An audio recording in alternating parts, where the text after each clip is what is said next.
प्रधानमंत्री नरेंद्र मोदी से प्रेरित होकर कौशाम्बी जिले के एक युवा ने कौशाम्बी से लेकर दिल्ली तक की साइकिल यात्रा की। साइकिल यात्रा की सामाजिक संदेशों को लेकर देखिए किस तरीके से उसके साइकिल में लिखा हुआ है पर्यावरण का संदेश कि वृक्ष लगाएं और पर्यावरण बचाएं, देश बचाएं। इसके साथ साथ बेटी बचाओ बेटी पढ़ाओ अभियान जिस तरीके से प्रधानमंत्री नरेंद्र मोदी ने शुरुआत की थी उसको लेकर भी एक संदेश ये दे रहे हैं। और इसके साथ साथ कोरोना वायरस जिस तरीके से चल रहा है और मास्क बेहद जरूरी है तो इसको लेकर भी संदेश दे रहे हैं। तकरीबन 600 किलोमीटर की यात्रा है कौशाम्बी से दिल्ली तक की, जिसको इन्होंने साइकिल से तय किया। अभिषेक दुबे नाम है इस युवक का। इससे हम पूछते हैं कि किस तरीके से इसने अपनी तमाम सारी जो यात्रा है उसको यहाँ तक के लिए पूरा किया है। क्या अब मन में आया कि जो कौशाम्बी से लेकर दिल्ली तक साइकिल से यात्रा करने का सुझाव आया दिमाग में और फिर उसका साइकिल लेकर निकल पड़े?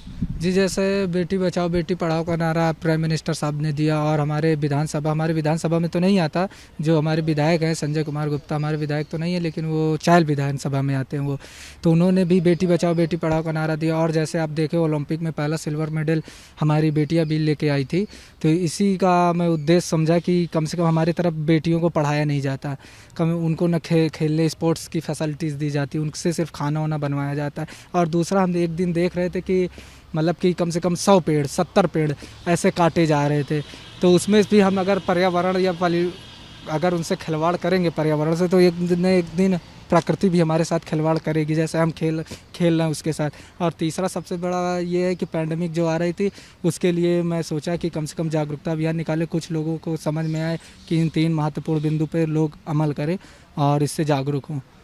कितने दिनों में कौशाम्बी से दिल्ली की यात्रा पूरी हो और किस तरीके से यात्रा को आपने पूरा किया, क्योंकि तकरीबन 600 किलोमीटर की ये यात्रा है और बीच में किस तरीके से संदेश दिया लोगों को? जी, ये हमने तो 21 तारीख को शुरू किया था और हम 6 दिन में आए हैं।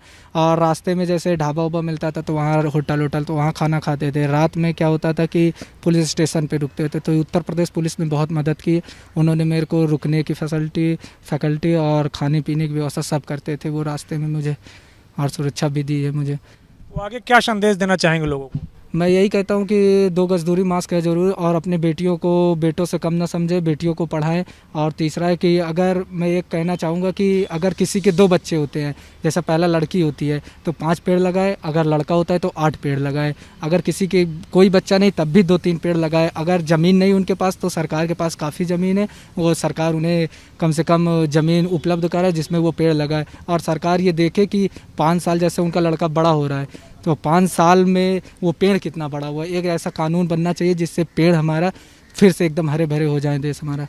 जाहिर तौर से बात है कि पर्यावरण को लेकर जिस तरीके से तमाम सारे विश्व के देश संवेदना व्यक्त कर रहे हैं और एक चिंता जता रहे हैं कि पर्यावरण को काफ़ी नुकसान हो रहा है, उसके तहत पर्यावरण का संदेश भी दे रहा है युवक। और इसके साथ साथ बेटी बचाओ बेटी पढ़ाओ का नारा जिस तरीके से प्रधानमंत्री नरेंद्र मोदी दिया उसको लेकर भी जागरूकता फैलाने का कार्य कर रहा है।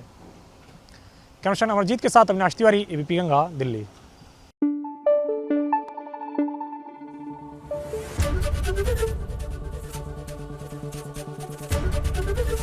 एबीपी गंगा, खबर आपकी, जुबान आपकी।